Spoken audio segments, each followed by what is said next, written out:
Bienvenidos a Devorando Libros, yo soy Flor y hoy les traigo un video muy especial.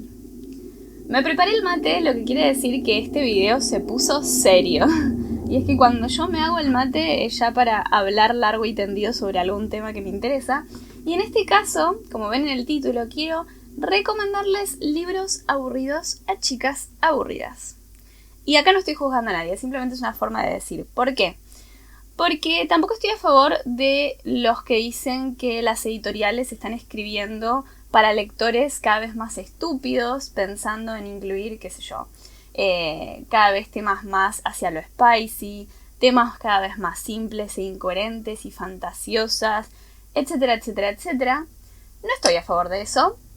Y tampoco estoy a favor de decir que es aburrido leer otro tipo de literatura, otro tipo de géneros, como por ejemplo ensayos, biografías, memoir o, no sé, las mismas novelas pero desde un enfoque mucho más dramático o adulto. No me parece que eso sea aburrido, pero generalmente cuando hablo de estos libros o de estas cosas, o la gente no presta atención, o dicen que es aburrido, o cambian el tema rápido porque no conocen estos géneros o estos autores, o simplemente porque de verdad no les llama la atención porque dicen, listo, es no ficción, por lo tanto es aburrido. Porque si es más serio, es aburrido. Y no tiene por qué ser así. Creo que el entretenimiento, el concepto de entretenimiento está bastante trastocado por tanto acostumbramiento a tramas fáciles y de rápida resolución. O mismo a tramas superficiales que se enfocan quizás en las emociones y no tanto en el pensamiento, no tanto en las enseñanzas y más en lo que te puede producir al momento de que lo estás leyendo. Y claro que esos libros tienen mucho público porque son súper entretenidos, son rápidos de leer y enseguida empiezan otro y otro y otro. Y claro que eso les sirve muchísimo a todo el mundo editorial. Pero yo les quiero hablar hoy de 5 libros escritos por 5 mujeres que son literatura aburrida. El primero que voy a nombrar es La ridícula idea de no volver a verte, de Rosa Montero, que si me siguen en Instagram saben que hablé muchísimo de este libro porque es un ensayo también que habla sobre el duelo, el luto, el lugar de la mujer en la sociedad y especialmente nos va entrelazando la vida de la autora, por eso también tiene mucho de memoir, con la vida de Marie Curie. Básicamente se trata de eso. La autora, cuando estaba en pleno duelo, se le presentó la posibilidad de leer los diarios y las biografías de Marie Curie y escribir algo relacionado con eso. Y como ella sintió esa identificación con ella por todo el tema de la muerte de su marido también, empezó a entrelazar sus vidas en este libro. Y lo que me pareció hermoso de esta historia es que más allá de lo que nos pueda enseñar o del punto de vista que pueda tener sobre estos temas y sobre la vida de esta mujer que es prácticamente desconocida, porque claramente fue hace mucho tiempo, no es como que ella pudo de verdad entrevistarla o algo por el estilo, sino que es increíble cómo uno puede simplemente leer su libro y sentir que está leyendo un diario íntimo o sentir que está charlando con la autora.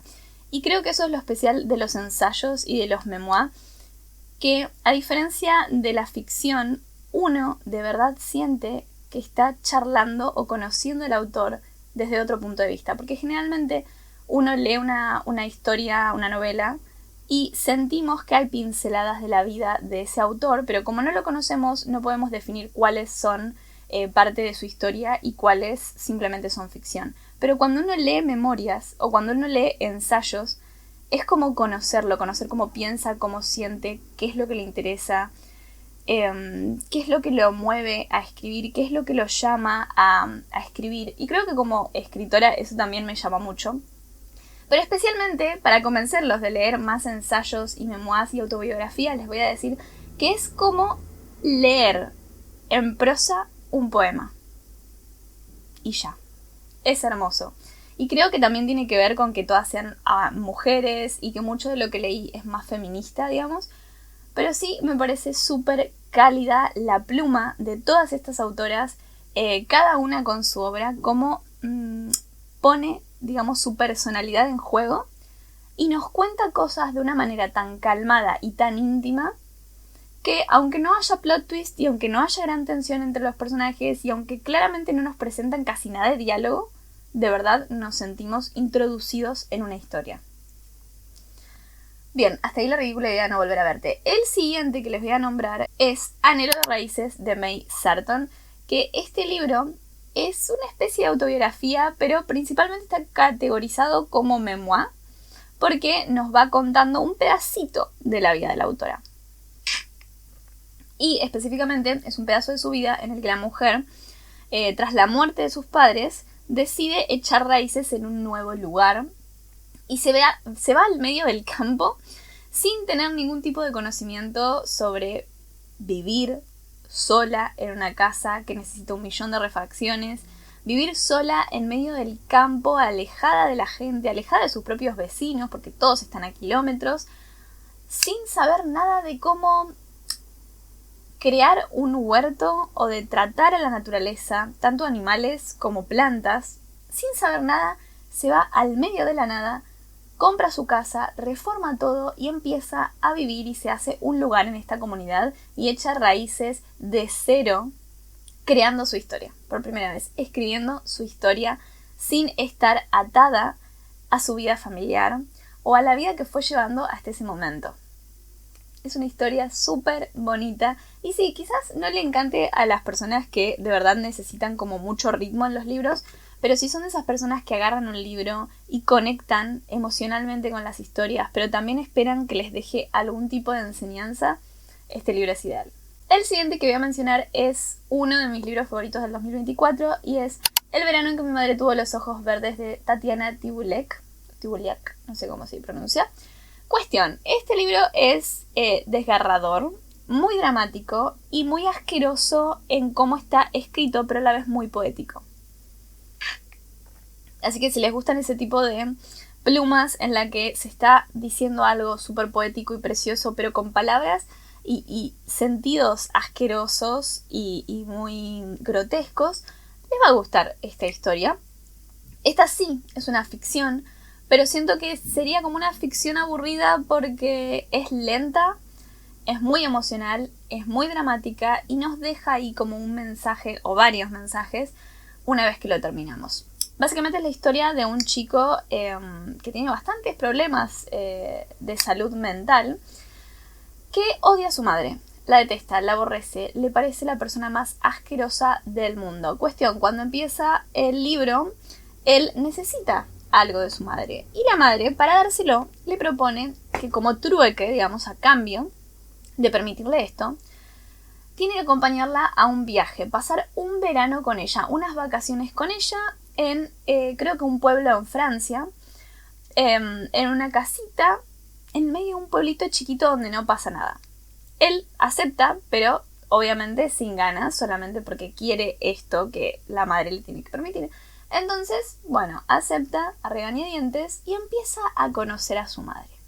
A esa madre que odiaba, que desconocía, empieza a conocerla y van trabando, digamos, construyendo un verdadero vínculo. Es tan sensorial esta historia y es tan cruel, dura, pero a la vez es una montaña rusa de emociones, porque pasamos de odiar a los personajes a amarlos, a ser indiferente, a pensar que va a terminar bien, a pensar que va a terminar mal. Es hermosa, tienen que leerlo. El siguiente se llama Las gratitudes de Delphine de Vigan, me parece que se llama. Bueno, este libro es la historia también ficción, pero también muy carente de plot twist y de tensión entre los personajes.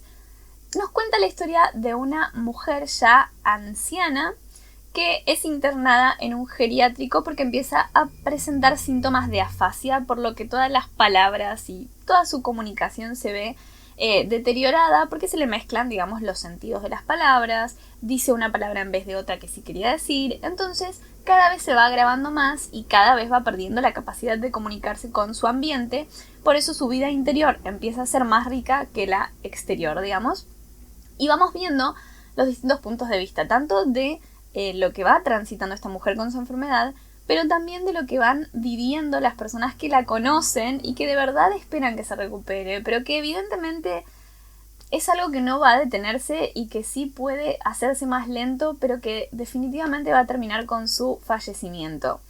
Y es dolorosa, pero a la vez es muy esperanzadora, y a la vez nos quiere mostrar un mensaje de que, bueno, que el último deseo que tenía esta mujer era simplemente poder encontrar a la familia que la había acogido durante la Segunda Guerra Mundial y que le había salvado la vida, para poder darle las gracias. Así que básicamente todo el libro nos habla de esto, de la gratitud y de las despedidas. Y por último, ahora sí, el último libro del que les quiero hablar es el último ensayo que leí el año pasado, y es Una habitación propia, de Virginia Woolf, que también tiene un tinte feminista muy marcado.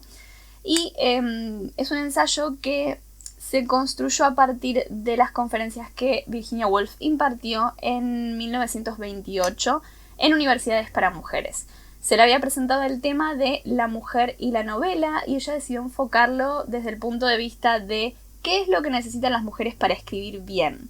Consideremos que en la época en la que ella impartió estas conferencias, la mujer había podido empezar a votar recién hace un par de años y todavía había un montón de cosas que se le estaban restringidas. Y cuando Virginia Woolf empieza a investigar sobre la vida de la mujer en el siglo pasado y demás, se da cuenta de que casi no hay registro de nada y que quizás el futuro de la mujer, bueno, ella empieza a hipotetizar, va a ser mucho más claro y fuerte que lo que tienen ahora en el presente.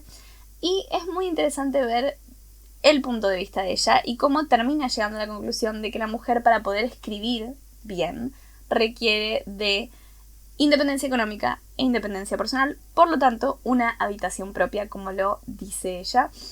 Así que sí, creo que es un libro que todos tienen que leer, especialmente las mujeres, para ver un poco de este sentido más histórico del lugar de la mujer, pero también para ver el punto de vista de esta poeta sobre cuál es el rol de la mujer, especialmente en la escritura. Hasta acá llega el video de esta semana, espero que les haya gustado. Recuerden comentar, dar like, compartir y suscribirse acá en YouTube y también en Instagram, porque en Instagram siempre publico contenido diario, a diferencia de en este canal.